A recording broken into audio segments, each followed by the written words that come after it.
Pertama, saya sangat berempati atas kejadian atau peristiwa yang terjadi saat ini, dan juga harapannya sih semoga tidak akan ada lagi peristiwa-peristiwa atau kejadian seperti ini di masa mendatang, baik di lingkungan sekolah maupun di lingkungan terdekat, semuanya tidak ada lagi. Iya, masih saksi. Nanti kita lihat aja deh dari hasilnya seperti apa. Sekali lagi kami menghargai proses yang diambil dari Kapolres dan juga polisian. Untuk hari ini, tim penyidik dari unit PPA Polres Tangerang Selatan telah memeriksa lebih kurang 8 orang saksi, didampingi oleh orang tua, PH, ada perwakilan dari Bapas, dan juga perwakilan dari pekerja sosial dari Dinsos. Sampai dengan saat ini, proses masih berjalan, masih didalami semua keterangan yang mereka berikan. Nanti untuk update hasil penyelidikan nanti akan disampaikan. Saya tidak peduli apapun, yang saya pedulikan hanya saya ingin masalah ini cepat selesai. Semoga ya terima kasih buat semua teman-teman yang udah mendoakan juga. Semoga sekali lagi saya masih membuka atau berusaha membuka pintu komunikasi dengan pelapor untuk biar semua ini masalah bisa diselesaikan secara baik-baik.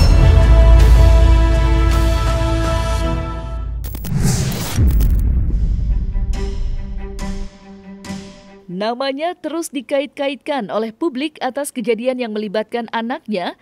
Kini Vincent Rian Rompis selaku ayah dari salah seorang terduga pelaku perundungan akhirnya muncul ke hadapan publik. Dan patut diketahui pula jika kasus ini sudah mengemuka setelah geger beberapa video yang memperlihatkan aksi tak elok yang dilakukan oleh sekelompok pemuda. Atas kejadian itu, terdapat beberapa sosok yang diduga anak dari para petinggi yang namanya sudah tenar. Di antara sekumpulan pelaku terdapat satu nama yang ternyata anak dari salah satu host kenamaan, Vincent Rompis. Dan sejak itulah aktor berusia 43 tahun itu langsung menjadi sorotan atas ulah yang diperbuat oleh putra sulungnya.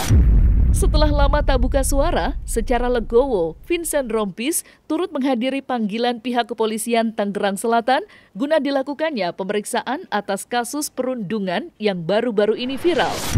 Seusainya menjalani pemeriksaan, Vincent Rompis pun menyatakan jika pihaknya telah menyerahkan kasus putranya yang kini masih berstatus saksi kepada pihak berwajib.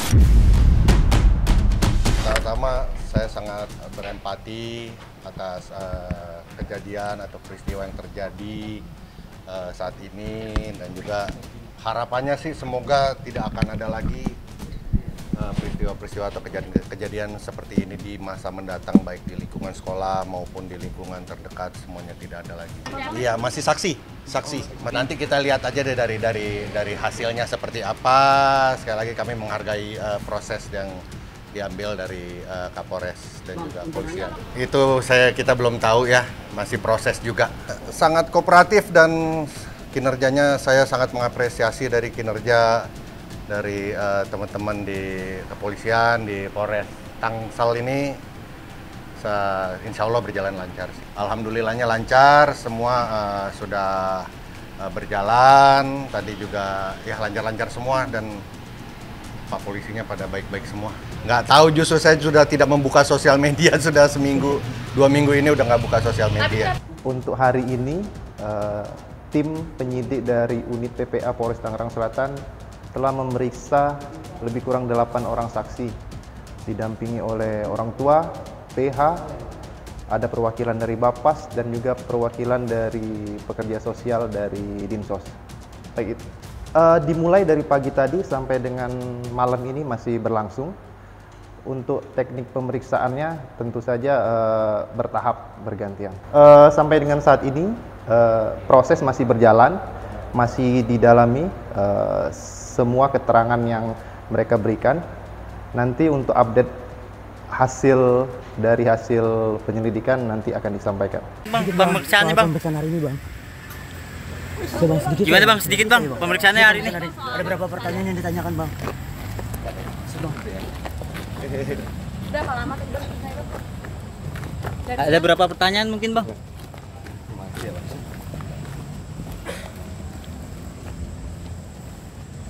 Sedikit pak, komentarnya pak. Pemeriksaannya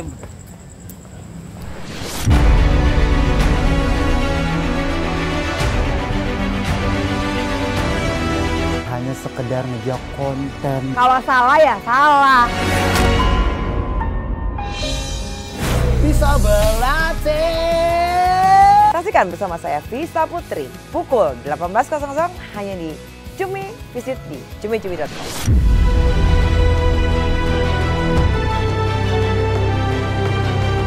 Meski tak dapat mengingat secara detail mengenai pertanyaan yang disuguhkan oleh pihak penyidik selama pemeriksaan, Vincent Rompis sampai saat ini masih berusaha untuk berkomunikasi langsung dengan keluarga korban mengenai kasus perundungan siswa yang melibatkan putranya. Mantan penyiar radio itu berharap agar terjalin sebuah komunikasi yang positif untuk menemui secara langsung keluarga korban agar dapat menyelesaikan masalah ini secara baik-baik. Saya masih berusaha untuk berkomunikasi dengan pihak pelapor. Saya tidak peduli apapun, yang saya pedulikan hanya saya ingin masalah ini cepat selesai. Semoga ya terima kasih buat semua teman-teman yang udah mendoakan juga. Semoga sekali lagi saya masih membuka atau berusaha membuka pintu komunikasi dengan pelapor untuk biar semua ini masalah bisa diselesaikan secara baik-baik. Keluargaan, yang penting kekeluargaan, semoga bisa menemukan titik cerah untuk berdamai dan berdiskusi dan juga ya semua bisa kembali normal lagi. Kita hormati proses yang sudah berjalan, kita tunggu dulu karena kan masih awal-awal sekali.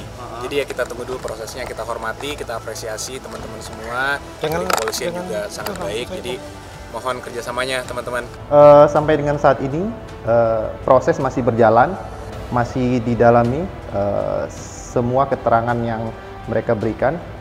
Nanti untuk update dari hasil penyelidikan nanti akan disampaikan. Coba sedikit. gimana bang? Sedikit bang, pemeriksaannya hari ini. Ada berapa pertanyaan yang ditanyakan bang? Cinta itu mempertemukan. Hal itu bisa membuat seseorang sampai ke titik terendah dan tergelapnya. Cinta itu menyatukan. Mereka tahu nggak hal-hal lain di luar itu? Hal-hal apa yang saya lakukan untuk Lesti? Cinta itu memisahkan. Kalau orang tua gua pada akhirnya tidak menganggap gua anaknya lagi. Bahkan kadang cinta itu juga meninggalkan. Satu saat gue kenapa-napa, dibunuh misalnya. Anak saya nikah, kenapa yang jadi walinya itu bukan saya? Tapi satu hal yang pasti, cinta itu punya kekuatan. Alvin in Love, cinta untuk semua.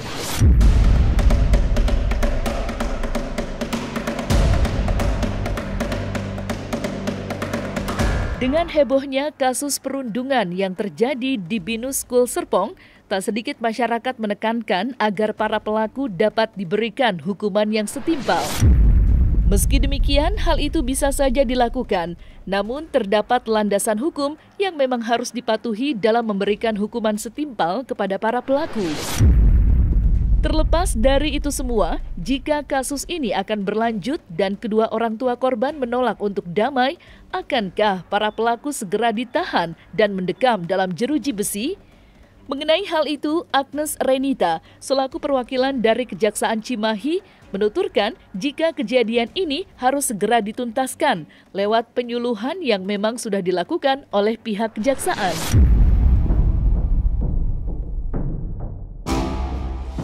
Jadi bullying itu memang kebanyakan terjadi itu di lingkungan sekolah. Dan itu yang paling rentan itu di SMP dan SMA. Kenapa? Karena memang di saat itulah anak-anak tuh mulai mencari jati dirinya. Nah, dari kejaksaan sudah sering melakukan penyuluhan ke sekolah-sekolah tentang bahayanya terhadap bullying ini.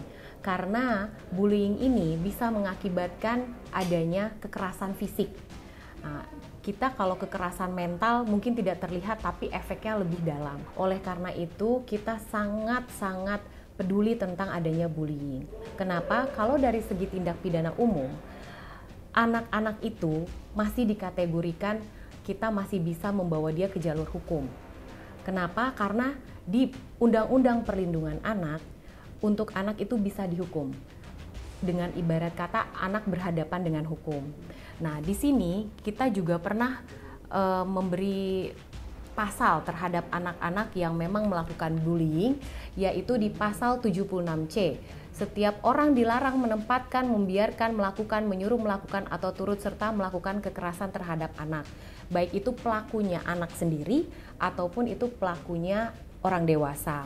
Nah, di sini hukumannya sesuai dengan pasal 80 Undang-Undang Nomor 17 Tahun 2016 tentang perubahan kedua atas Undang-Undang Nomor 23 Tahun 2002 tentang perlindungan anak, yaitu di ayat 1, setiap orang yang melanggar ketentuan sebagaimana dimaksud dalam pasal 76C yang tadi sudah saya sampaikan, dipidana dengan pidana penjara paling lama 3 tahun 6 bulan dan atau denda paling banyak 72 juta rupiah. Oleh karena itu, baik terhadap pelakunya dewasa ataupun anak, tetap kami bisa melakukan hukuman atau efek jera.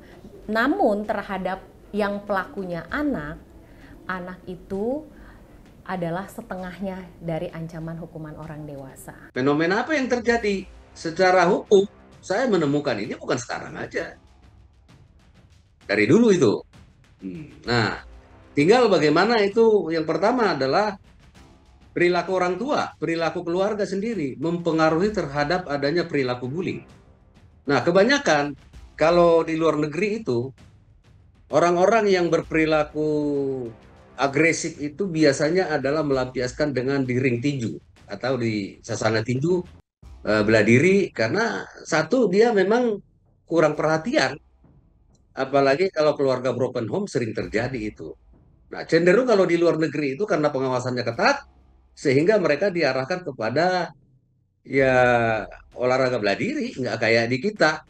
Nah, kalau di kita ini kan orang tua kadang-kadang sama anak itu terlalu sayang, terlalu dimanja, sehingga tidak tercapai. Sebenarnya sih perangkat hukumnya, regulasinya udah jelas itu. Di Undang-Undang 35 tahun 2014 tentang perlindungan anak kan sudah jelas diatur itu. Dan di situ jelas ancamannya juga di pasal 80, pasal 76. Ancamannya jelas kok. Di situ di samping kurungan badan atau penjara itu ada namanya denda di situ. Jadi cukup tegas sebenarnya. Hanya saja tingkat kesadaran terhadap hukum itu sendiri, orang tuanya pun belum tentu paham. Tolong dicari latar belakangnya. Jangan semata-mata kesalahan yang sekarang ini lantas itu menjadi justifikasi selamanya. Nggak boleh.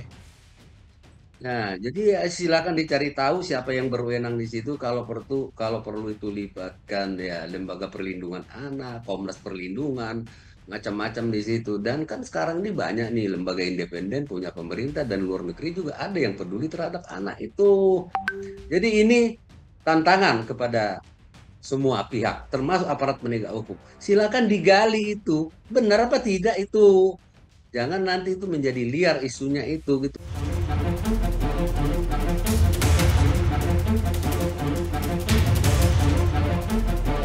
Tak dapat dipungkiri, kasus dugaan perundungan yang diduga dilakukan oleh sekelompok anak laki-laki tokoh tersohor negeri ini telah menyita perhatian jutaan mata memandang. Buktinya, selain praktisi hukum, kasus ini juga disoroti oleh beberapa ahli psikologi. Bagaimana tidak, kasus perundungan di ruang lingkup sekolah memang masih menjadi permasalahan pelik yang sampai sekarang belum dapat dibasmi. Bahkan, tindak perundungan seolah menjadi catatan hitam yang menodai kisah berdirinya sebuah sekolah. Mirisnya lagi, kasus perundungan kerap dijalankan para pelaku guna mencari dan hanya meningkatkan popularitas semata. Lantas, seperti apa pandangan psikologis terhadap kasus perundungan yang merujuk pada tindak kriminal? Kalau secara hukum kan akan dihukum. Tapi kalau misalnya ini sudah sampai viral dan sebagainya, secara sosial pasti akan kelihatan. Akan ada rasa malu dan sebagainya. Tapi pertanyaan saya, apakah dia kemudian ibaratnya tobat untuk tidak melakukan hal yang sama lagi? Kan ini kebetulan yang mukulin atau yang apain itu adalah satu anak artis ini.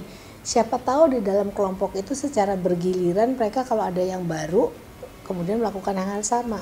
Karena waktu mereka masuk mereka diperlakukan jadi kayak dendam. Kemudian dilampiaskan pada orang berikutnya. Seperti itu.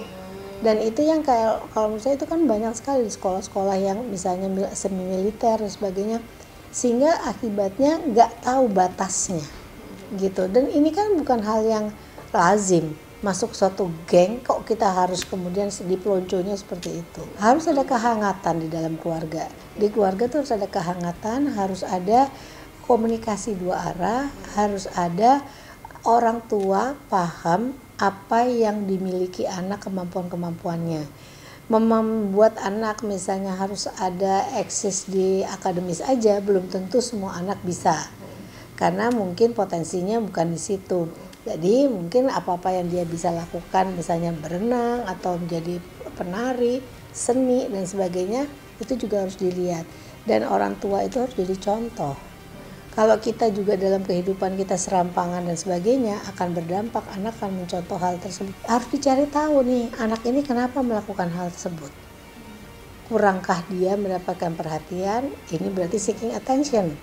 Atau misalnya karena masalah-masalah tertentu yang dia tidak nyaman di rumah, kemudian dia melampiaskannya di luar. Yang dibully tak berdaya, yang membuli berdaya karena ada teman-temannya, disorakin dan sebagainya.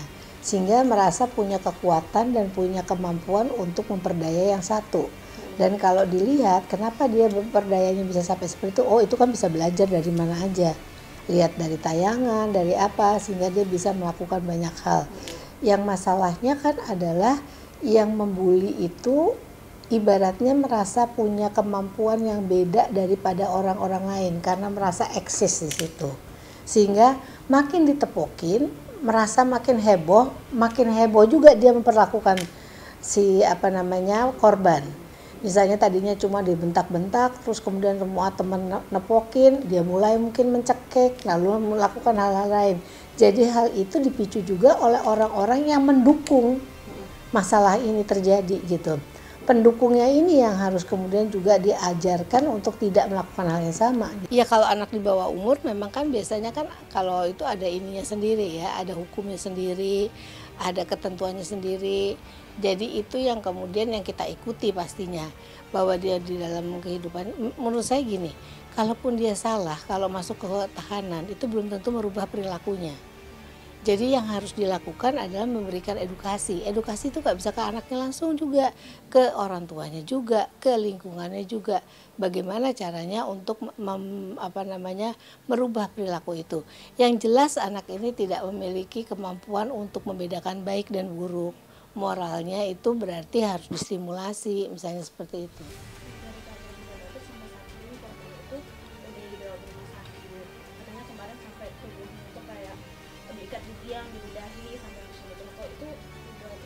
Oh tindakannya udah terlalu berlebihan itu.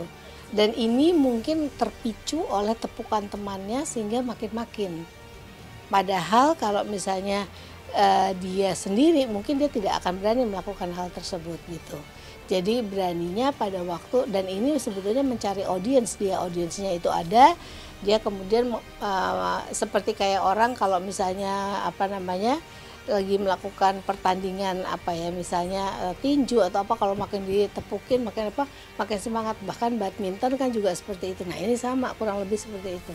Kalau orang yang sudah di geng itu biasanya bergerak itu berdasarkan rame-rame, tidak berani sendiri. Nah jadi mereka ngerasa makin kuat kalau mereka, dan kemudian akan menjadi luar biasa karena kemudian orang-orang yang ada di sekitarnya pada waktu membuli orang itu semua ketawa.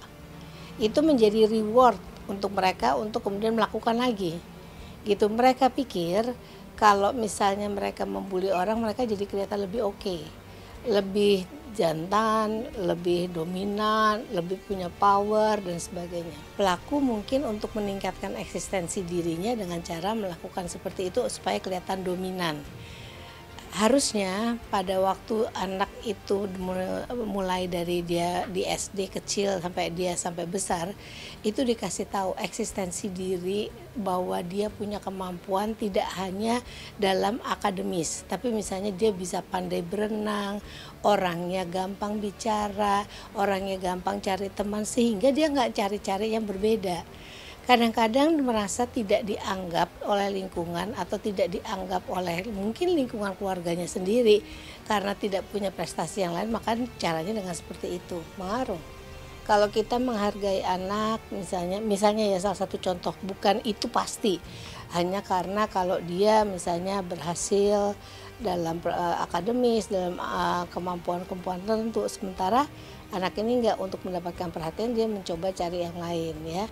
Atau juga misalnya anak ini kalau di rumah tidak dapat kesempatan untuk bicara, kemudian makanya di luar kemudian ingin menunjukkan dia bisa juga. Itu bisa juga gitu. Jadi banyak hal, pola asuh orang tua itu pasti berpengaruh. Makanya sebetulnya anak itu tidak bisa hanya ditegur pada waktu dia salah. Tidak bisa diperingatkan atau kemudian menjadi dekat dengan anak pada waktu dia mengalami masalah. Tapi pada waktu dia tidak mengalami masalah, kita harus merangkul, mendengarkan ceritanya supaya tidak seeking attention. Seeking attention itu mencari perhatian itu kadang-kadang dengan cara yang salah jadinya.